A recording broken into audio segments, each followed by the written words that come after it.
What if the Lakers' path to banner number 18 is literally sitting in the locker room next door, just waiting to be stolen from their crosstown rivals' burning wreckage? Picture this nightmare scenario if you're a Clippers fan. Your team is drowning at 5-16, hemorrhaging losses like a sinking ship, and your biggest rival is about to pick through your best defensive pieces like vultures circling a carcass. But here's the twist that makes this story absolutely delicious. The Lakers aren't just looking to improve their roster. They're looking to simultaneously bury the Clippers while transforming their own championship aspirations. And the timing? It's absolutely perfect. Right now, as we speak on this December afternoon, the Los Angeles Lakers are sitting pretty at 15-5, the second best team in the Western Conference. Meanwhile, their hallway neighbors, the Los Angeles Clippers, are experiencing what can only be described as a complete organizational meltdown. 5-16. Let that sink in for a moment. 5 wins against 16 losses. They're currently riding a 5-game losing streak that shows absolutely no signs of stopping. And here's where it gets even more brutal for Clippers fans. Because of Paul George trade, they're on track to hand Oklahoma City yet another premium draft asset, making their situation even more desperate. But for Rob Pelinka and the Lakers front office, this isn't a tragedy. It's an opportunity. A golden, once-in-a-generation opportunity to execute what might be the most ruthless cross-down raid in NBA history. According to an explosive analysis published today by Last Word on Sports, the Lakers should be absolutely merciless in exploiting the Clippers' collapse. And they've identified 2 specific targets that could transform the Lakers from championship contenders into championship favorites. Derrick Jones Jr. and Chris Dunn. These aren't just random role players we're talking about. These are precisely the defensive specialists that could turn the Lakers' 18th-ranked defense into a legitimate championship caliber unit. Let's break down why this potential double acquisition makes so much sense. Starting with the more high-profile of the 2 targets. Derrick Jones Jr. was one of the most celebrated signings of the Clippers' offseason. Coming off a finals run with Dallas, he brought legitimate championship experience and defensive versatility that the Clippers desperately needed. On paper, he was supposed to be one of the building blocks of their future. Instead, he's become a premium asset on a sinking ship, and the Lakers are circling. What makes Jones so attractive? Let's start with the numbers. He's averaging 10.5 points, 2.4 rebounds, and 2 stocks per game.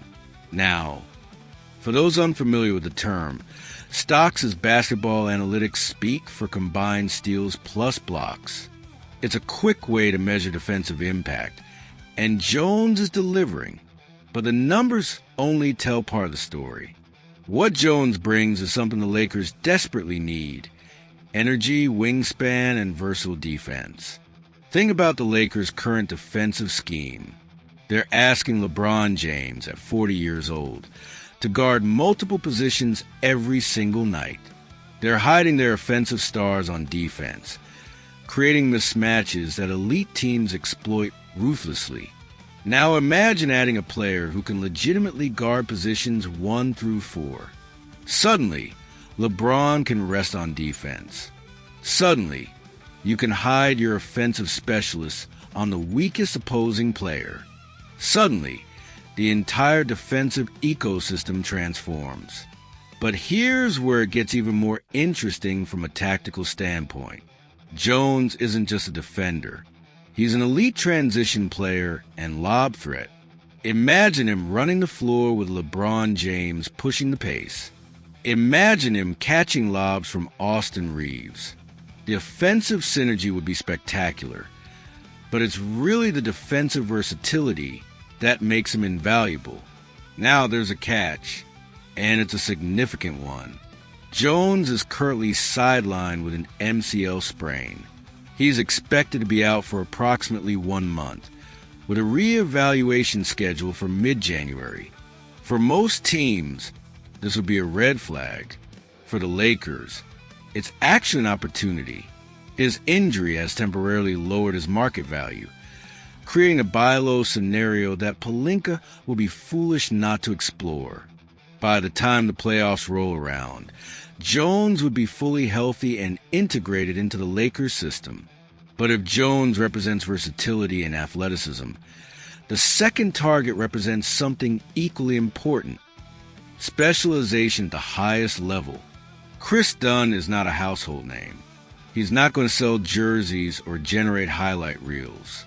But what he brings is something that keeps opposing coaches awake at night: elite point of attack defense. We're talking about one of the handful of players in the entire league who can legitimately pressure guards like Stephen Curry or John Morant full court all game long without breaking. His stat line of 8 points and 1.6 steals per game doesn't capture his true value. Dunn is the kind of player whose impact shows up in what doesn't happen: the shots that aren't taken, the passes that are deflected, the offensive rhythm that gets completely disrupted. He's a defensive specialist in the purest sense of the term. Look at the Lakers' current guard situation. D'Angelo Russell is a talented offensive player, but he's not stopping anybody. Austin Reeves has improved defensively, but he's not an elite stopper. When the Lakers face teams with dynamic guards, they struggle. They get torched. They give up easy penetration that collapses their entire defensive structure. Dunn would immediately solve that problem.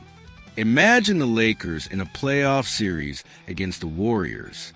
Right now, Curry will hum mismatches all game long. With Dunn, you could assign him to Curry and watch him make the two-time MVP work for every single inch of space. That's the kind of defensive intensity that wins championships. Now, there is an offensive concern. Dunn rarely shoots threes. In today's spacing-obsessed NBA, that's a legitimate weakness. If you pair him with players like Jared Vanderbilt, you risk clogging the paint and making life harder for LeBron and Anthony Davis. But here's the counter-argument. When you have the offensive firepower of LeBron James and Anthony Davis, you can afford to sacrifice some spacing for elite defense. Championship teams aren't built on 5 offensive stars. They're built on complementary pieces who excel at specific roles. So how would the Lakers actually pull off this double acquisition? What would it cost to pry these 2 defensive specialists away from a desperate Clippers organization? The financial math is actually pretty straightforward. Jones makes $10 million per year. Dunn makes $5.6 million. Combined, that's $15.6 million in outgoing salary that the Clippers would need to match. The Lakers could package contracts like Gabe Vincent or Jackson Hayes, along with draft compensation, to make the numbers work. And here's where it gets interesting. The article suggests that a second-round pick in 2032 or a first-round pick next year could be enough to force the conversation. Think about that for a moment. The Clippers are so desperate for future assets, so desperate to recoup some value from this disastrous season, that they might actually consider trading away quality rotation players for distant draft picks. From the Clippers' perspective, the logic is brutal but sound. They're not winning anything this year. They're not winning anything next year. They desperately need draft capital to rebuild. Trading Jones and Dunn for picks allows them to start that process while also creating the delicious possibility of hate watching the Lakers potentially fail. If the Lakers don't win the championship, those picks become even more valuable. If the Lakers do win, well, at least the Clippers got something instead of nothing. But let's be real about what this trade would actually mean. This isn't just about basketball strategy. This is about power dynamics in Los Angeles. This is about one organization asserting complete dominance over another. The Lakers would be literally raiding the Clippers roster, taking their best defensive pieces, and using them to pursue banner number 18. The psychological impact on both fan bases would be enormous. For Lakers fans, this would be validation. Proof that even when the Clippers try to build something, the Lakers can simply take it apart and use the pieces for themselves. For Clippers fans, this would be the ultimate humiliation. Watching your crosstown rivals pick through your roster like a clearance sale, then potentially win a championship with the players you developed. Let's talk about the on-court impact if this double acquisition actually happens. The Lakers would immediately jump from the 18th ranked defense to potentially a top 10 unit. You'd have Dunn pressuring the ball full court. You'd have Jones switching across multiple positions. You'd have Anthony Davis protecting the rim. Suddenly, the Lakers aren't just fun to watch offensively. They're miserable to play against offensively. Think about playoff matchups. Against the Warriors, you got Dunn on Curry and Jones switching on to everyone else. Against the Nuggets, you can throw multiple bodies at Jamal Murray and still have size to contest Nikola Jokic. Against the Suns, you've got the versatility to handle their 3-guard lineups. Every single potential playoff opponent would have to completely rethink their offensive game plan. And here's the beautiful part. Neither Jones nor Dunn needs the ball. They're not going to complain about shot attempts or offensive touches. They know their role. They excel at their role. They're the perfect complementary pieces around superstars who need the ball in their hands. But beyond the X's and O's, beyond the matchup advantages and defensive ratings, this potential trade represents something deeper about NBA team building. It's about identifying market inefficiencies and exploiting them ruthlessly. Right now, the Clippers are a distressed asset. They're desperate, they're losing, and they need to make moves. The Lakers have the leverage, the assets, and the championship window to take advantage. Rob Pelinka has built his reputation on making smart, calculated moves. The Anthony Davis trade, the Russell Westbrook trade and subsequent correction, the strategic additions around LeBron. But this potential double acquisition of Jones and Dunn could be his masterpiece. It's not flashy. It's not going to generate the same headlines as trading for a superstar. But it might be exactly what transforms the Lakers from contenders to champions. There's also a delicious irony to the whole situation. The Clippers spent years trying to build an identity separate from the Lakers. They brought in Kawhi Leonard and Paul George. They built a new arena. They tried to establish themselves as the premier franchise in Los Angeles. And now, in their moment of greatest weakness, they might be forced to help their biggest rival win another championship. That's not just bad luck. That's basketball karma at its finest. Of course, there are risks.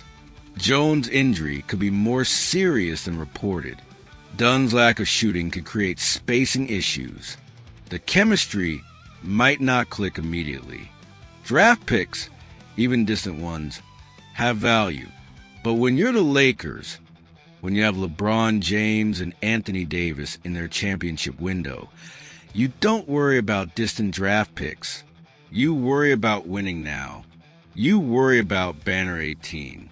The clock is ticking on this opportunity. Every day the Clippers continue losing, their desperation grows. Every day the Lakers continue winning, their championship aspirations become more realistic. The gap between these two franchises has never been wider, and Pelinka has a chance to make it even larger. So here's the bottom line. If Rob Pelinka can pull off this double acquisition, if he can somehow convince the Clippers to trade away,